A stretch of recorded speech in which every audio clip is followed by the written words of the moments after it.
Hello everyone, welcome to my channel. आज मुझे हो गए हैं total 90 days as an third officer on board ship. और आज मैं आया हूँ आपके सामने शेयर करने my experience of first 90 days as a third officer.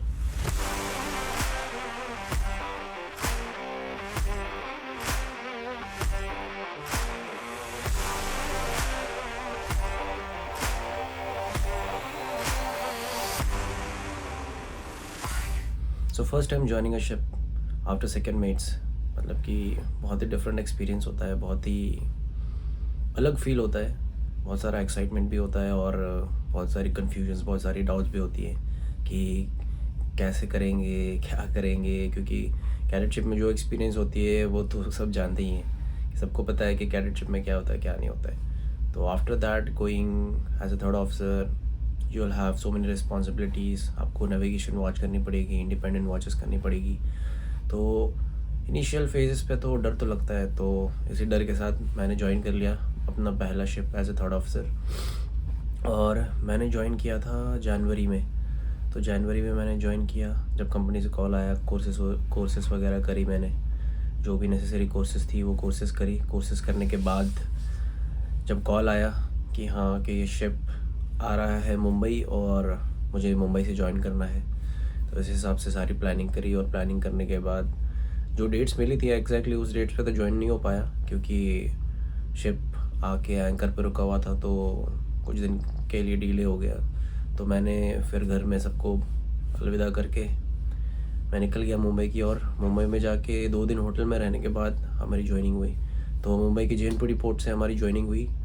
मेरे साथ और भी लोग थे। फर्स्ट टाइम एक फोर्थ इंजीनियर भी था, तो हम दोनों साथ में गए। We both were first time joining, मतलब आफ्टर COC पहली बार हम ज्वाइन कर रहे थे दोनों। तो डर तो था ही कि क्या होगा क्या नहीं होगा, लेकिन फिर भी हम पहुंच गए अपने शिप में। और शिप में पहुंचने के साथ साथ मालूम चला अब तो कार्गो ऑपरेशन भी करना है। सबसे पहले नेविगेशन तो बात की बात है, पहले तो कार्गो ऑपरेशन देख ले। तो पहले गया तो पहले तो थोड़ा समय तो इसी में लग गया कि समझने में कि हाँ क्या है क्या नहीं है। ऊपर से जो ऑफ साइनिंग ऑफिसर्स थे, जो मेरा ऑफ साइनर था उससे मैंने हैंड ओवर तो ले लिया, पर होता है ना वो एनवायरनमेंट में ढलना। और अभी क्या क्या काम है क्या क्या नहीं है, क्योंकि सेलिंग करे हुए हमें हो गए अभी 2023 में लास्ट कैडेटशिप करके हमने फिनिश किया था एट द एंड ऑफ 2023। और उसके बाद अभी हम जा रहे हैं 2025 in the beginning of the year.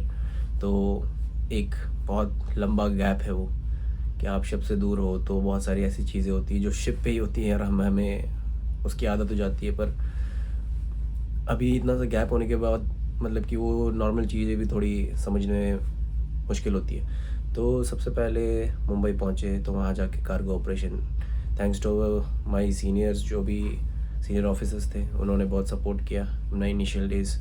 बहुत ही ज़्यादा सपोर्ट था और सब कुछ अच्छे से हो गया। मतलब कि वहाँ पे काफ़ी अच्छा। और जाते ही मतलब लगातार इतनी पोर्ट्स हुई थी कि कार्गो ऑपरेशन तो मतलब कि उसके बाद एक तरफ से सेटल हो गया था कि इतनी सारी ऑपरेशन हो गई, तो मतलब एक तरफ से मुझे सेटलमेंट हो ही गई थी। मुझे एक्सपीरियंस हो ही गया था इनिशियली आराम से कि हाँ कि क्या करना है क्या नहीं करना है। सो हम पहले मुंबई गए, मुंबई से फिर हमने शिफ्ट किया दूसरे बर्थ पे, पिरपाव बर्थ, वो भी बगल में ही है पिरपाव बर्थ में। फिर वहाँ पर डिस्चार्ज करी। वहाँ से डिस्चार्ज करने के बाद एक छोटी सी सेलिंग करके हम फिर पहुँचे हज़ीरा। हज़ीरा में डिस्चार्ज किया, फिर काडला में डिस्चार्ज किया। और मतलब कि बहुत सारे पार्सल डिस्चार्जिंग थे। तो इसी चीज़ की वजह से इनिशियल डेज़ में मेरे को कार्गो ऑपरेशन से रिलेटेड बहुत सारी मतलब कि जो डाउट्स थी वो क्लियर हो गई इनिशियल फेजेस में ही। तो ये अच्छा हुआ एक मेरे साथ। तो उसके बाद फिर हम वहाँ से निकल के हम चले अल जुबैल, हम चले गए लोड करने के लिए। तो लोड करने के लिए अल जुबैल हम चले गए सऊदी अरेबिया में। तो वहाँ से एक लंबी सेलिंग करके, और ड्यूरिंग द सेलिंग नेविगेशन में भी, जब फर्स्ट टाइम आप as a navigating officer bridge पे जाते हो तो बहुत सारी डाउट्स होती है कि क्या करना चाहिए क्या नहीं करना चाहिए, क्या करेंगे क्या नहीं करेंगे। चेकलिस्ट वगैरह तो बहुत सारी है, लेकिन खुद को पता भी तो होना पड़ेगा ना कि कैसे करना है कैसे नहीं करना है। तो बहुत सारी डाउट्स थी। डर भी लगता था कि अगर बाई चांस ट्रैफिक आया, कि ऐसा अगर कुछ डाउट हो गया तो क्या करेंगे क्या नहीं करेंगे। पर टच वुड कि ऐसा कुछ हुआ नहीं। और बहुत ही सपोर्टिंग मतलब कि क्रू मेंबर्स भी बहुत सपोर्टिंग थे और कैप्टन भी बहुत सपोर्टिंग, मतलब everyone, all the officers were very supporting, जिसकी वजह से फटाफट मुझे ग्रो करने में हेल्प हुई और मैं मतलब जल्दी जल्दी हर चीज़ को सीख पाया। गलतियाँ भी की, ऐसे नहीं कि गलतियाँ नहीं की, पर जल्दी जल्दी हर चीज़ को मैं सीख पाया इसकी वजह से।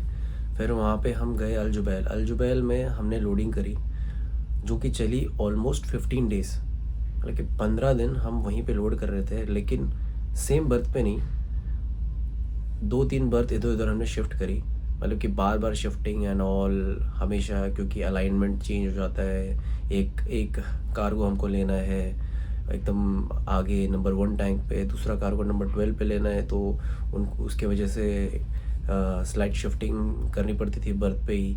तो बहुत सारा ऐसा हुआ, मतलब 15 डेज़ के अंदर तो मतलब कि हमारी तो बैंड बज गई। कंटिन्यूसली हमने लोडिंग करी। टोटल 23 टैंक्स है हमारे शिप पे। 23 टैंक्स मतलब 23 डिफरेंट ग्रेड्स ऑफ कार्गो हम कैरी कर सकते थे, और हमने वहाँ पे टोटल ऑफ 21 ग्रेड्स लोड करी, मतलब कि 2 टैंक्स खाली थी और बाकी सारे टैंक्स फुल थे, ऑलमोस्ट 95% 98%, और different grades of cargo, different chemicals, और कुछ केमिकल्स तो इतनी हार्मफुल थी कि अगर बिना ऑक्सीजन सिलेंडर के आप सांस ले लो या फिर उसको टच कर लो या फिर कुछ भी कंटामिनेशन हो जाए तो समझ लीजिए यमराज आपको बुला लेंगे बहुत जल्दी। पर क्या है कि हम इस चीज़ का हमेशा ध्यान रखते हैं कि हमेशा हम सेफली काम करें, तो ऐसा कुछ होता नहीं है वैसे ऑन बोर्ड, बिकॉज सेफ्टी हमेशा पहली होनी चाहिए, तो सेफ्टी को हमेशा मद्देनज़र रखते हुए ही हम काम करते हैं। तो ऐसा कुछ हुआ नहीं, सब कुछ सारे ऑपरेशंस एकदम सेफली स्मूथली हो गए 15 डेज़ में। बहुत मतलब कि 15 days is a long time, और कार्गो ऑपरेशन लगातार तो बहुत डिफ़िकल्ट होता है। तो 15 डेज़ वहाँ पे करने के बाद एक्सपीरियंस तो ऑलरेडी हो ही गया था। पहले इंडिया से डिस्चार्ज करने का एक्सपीरियंस हो गया, फिर एक इतनी लंबी लोडिंग हुई कि एक्सपीरियंस मतलब कि अच्छा खासा हो गया, और काफ़ी डाउटें क्लियर हो गई। मतलब जो नॉर्मल बेसिक्स है, कुछ इतना टफ नहीं है कोई भी चीज़, बिकॉज मेरे सारे दोस्त जानते ही होंगे कि उनको भी ऐसा फील होता होगा, और जो भी पहले ज्वाइन करने वाले हैं, जो भी जा रहे हैं, उनको भी ऐसा फील होता होगा स्टार्टिंग में कि अरे यार इतना ये सिस्टम ऐसा है वैसा है, कैसे करेंगे। लेकिन इवेंचुअली जब आप जाते हो वहाँ पे काम करने के लिए, और जब आप रियली करते हो वहाँ जाके, तब पता चलता है कि हाँ ठीक है, वी कैन डू इट, इतना कोई टफ नहीं है। तो फिर वहाँ से हमने लोडिंग करने के बाद हम वहाँ से निकल गए हमारे नेक्स्ट डेस्टिनेशन की ओर, जो था टर्की। लेकिन उस पर भी एक कैच है, ये कैच है कि हम टर्की जा रहे थे वाया केप, यानी कि हमने स्वेज कैनाल नहीं लिया, क्योंकि एज़ पर हमारे चार्टर्स, उनके हिसाब से स्वेज से जाना बिल्कुल भी सेफ़ नहीं था उस समय, because of the tension going on with in that area. तो इसीलिए हमने स्वेज वाला रास्ता नहीं लिया। अगर हम स्वेज से जाते तो महज वो 15-20 डेज़ की सेलिंग होती, पर because we took our way from via Cape, मतलब केप टाउन से नीचे साउथ अफ्रीका से होके, वेस्ट अफ्रीका से होके, फिर जिब्राल्टर से उसके हम टर्की जाने वाले थे। तो it took us about 45 days, मतलब कि बहुत ही लंबी सेलिंग थी। तो ये भी बहुत अच्छा हुआ मेरे साथ कि बैक टू बैक पोर्ट्स भी नहीं हुई, सो दैट नेविगेशन के लिए भी मुझे अच्छा खासा टाइम मिला। ऐसे मतलब वहाँ से हम निकले, जब जुबैल से निकले, जुबैल से निकलने के बाद स्ट्रेट ऑफ हॉर्मुज़ वगैरह, मतलब अच्छी खासी ट्रैफिक का भी सामना किया। तो एक अच्छा खासा एक्सपीरियंस हो गया विद लॉन्ग सेलिंग। तो लॉन्ग सेलिंग करने के बाद हम सबसे पहले पहुँचे, हमारा पहला पिट स्टॉप था पोर्ट लुइस में हम पहुँचे, मॉरिशस में। तो वहाँ पे हमने बंकरिंग ली सबसे पहले, क्योंकि इतना लंबा वॉयज है तो प्रायर उसके लिए बंकरिंग लेनी बहुत ज़रूरी है। तो बंकरिंग हमने ली, बंकरिंग यानी कि फ्यूल हमने लिया हमारे शिप के लिए। उसके बाद हमने लंबी सेलिंग करते हुए हम वहाँ से वाया केप पहुँचे जिब्राल्टर में भी हमने सेम किया, वहाँ पे भी हमने फिर से बंकरिंग ली और सीधा हम निकल पड़े टर्की की ओर।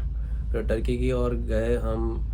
वेस्ट अफ्रीका में तो बहुत सारा मतलब रफ़ वेदर का भी सामना किया, बहुत वेदर भी बहुत ख़राब था, मतलब कि ऐसे नहीं कि बहुत स्मूथ सेलिंग था, वेदर भी बहुत ख़राब था, रफ़ वेदर का भी सामना किया। और हम पहुंच गए जिब्राल्टर से फिर आगे गए हम टर्की की ओर। और टर्की में हम पहुंचने के बाद वहाँ पे भी हमें 3 पोर्ट्स में डिस्चार्ज करनी थी। तो टोटल जो कार्गो थी 21 ग्रेड्स, वो सारे टोटल हमको 3 पोर्ट्स में डिस्चार्ज करनी थी। उनमें से जो 2 पोर्ट्स है वो एकदम पास थी, और दूसरी पोर्ट है जो एकदम ऑपोजिट, मतलब अलग ही जगह पे थी। तो फिर हम पहले वहाँ पे गए, बहुत ठंड भी थी टर्की पे। वहाँ पे हमने खेला डिस्चार्जिंग, वहाँ पे डिस्चार्ज करा। वहाँ पे भी कम से कम पहले 2 पोर्ट्स में, जो कि एकदम बगल पे थी, वो तो विदिन 200 मीटर्स, फर्स्ट 2 पोर्ट्स जो फर्स्ट 2 टर्मिनल से विदिन 200 मीटर्स थे। तो उसमें कुछ इतना फ़र्क नहीं पड़ा हमें, सेम टाइम सब कुछ हो गया और डिस्चार्जिंग वगैरह भी हो गई। काफ़ी अच्छा एक्सपीरियंस हुआ अगेन कि इतना सारा ग्रेड्स, और मतलब बहुत सारे ऑफिसर्स भी बोल रहे थे कि ये जो कार्गोज जो कैरी कर रहे हैं वो हमेशा नहीं मिलता है। These are like very rare cargoes and very expensive cargoes to be, मतलब कि बहुत ही एक्सपेंसिव कार्गोज है वो, तो वो हमेशा भी नहीं मिलते। और नॉर्मली मतलब कि हमेशा वो केमिकल टैंकर वो नहीं कैरी करता है। तो I was also lucky on that part कि मुझे पहले ही शिप में मुझे ये सब एक्सपीरियंस मिल गया। तो उसके बाद फिर हमने टर्की में डिस्चार्ज करी। टर्की में डिस्चार्ज करने के बाद टर्की में सारा डिस्चार्जिंग हुआ। फिर हम टर्की के तीसरे पोर्ट में गए, युमरतालिक। वो काफ़ी, फिर वहाँ से 5 डेज़ की वॉयज थी, 5 डेज़ की वॉयज। हम वहाँ से निकले, फिर डार्डेनल्स क्रॉस किया हमने, कनकले स्ट्रेट। फिर वो कनकले स्ट्रेट क्रॉस करके हम वापस आए युमरतालिक में। वहाँ हमने डिस्चार्ज करी फॉर 1 डे ओनली, बस एक ही टैंक था वहाँ पर डिस्चार्ज करने के लिए। तो फिर वहाँ हमने डिस्चार्ज करा। वहाँ डिस्चार्ज करने के बाद हम चले अब तुज़ला की ओर, यानी कि हम जा रहे हैं अभी ड्राई डॉक।